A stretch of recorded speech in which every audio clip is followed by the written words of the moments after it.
Effectivement, on part d'une situation qui est déjà tendue. Donc, le schéma directeur d'aménagement et de gestion des eaux, adopté fin 2015, estime à 40% les bassins versants d'eau de surface, les bassins des cours d'eau, qui sont d'ores et déjà en tension, c'est-à-dire que tous les usages de l'eau ne peuvent pas être satisfaits dans de bonnes conditions, dans le respect du bon fonctionnement des milieux aquatiques. Et le changement climatique va franchement aggraver ça. Donc, ça, il faut aussi en avoir conscience.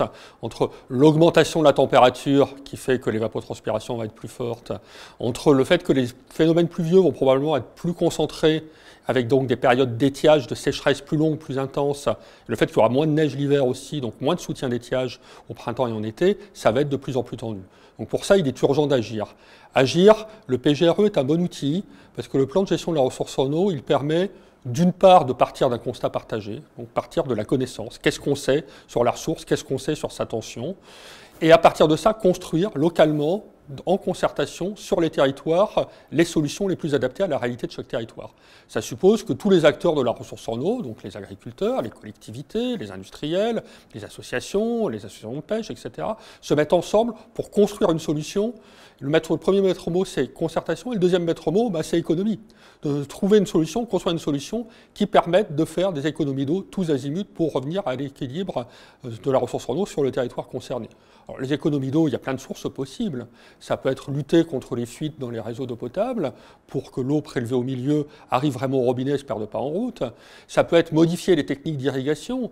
Il y a toute une série, en particulier dans ces régions méditerranéennes comme la région PACA, d'anciens canaux d'irrigation qui étaient très adaptés à l'époque, mais qui en fait gaspillent beaucoup d'eau.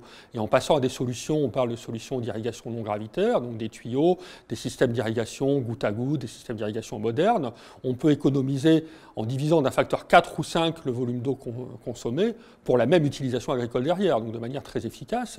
Ça peut être aussi, par exemple, réutiliser l'eau usée traitée qui sort des stations d'épuration pour certains usages, comme l'arrosage des golfs, plutôt que de prélever de l'eau potable dans le milieu pour pouvoir arroser ces golfs. Donc il y a de multiples solutions à construire localement, en concertation, et le cas échéant, identifier aussi des projets de substitution, c'est-à-dire qui visent, si les économies ne suffisent pas, à aller chercher l'eau ailleurs, là où la ressource est moins tendue. Par exemple, en PACA, il y a le Rhône, qui n'est certes pas inépuisable, mais où il y a quand même des débits plus importants l'été, ou alors à stocker l'eau l'hiver plutôt que de prélever l'été quand il n'y a plus d'eau.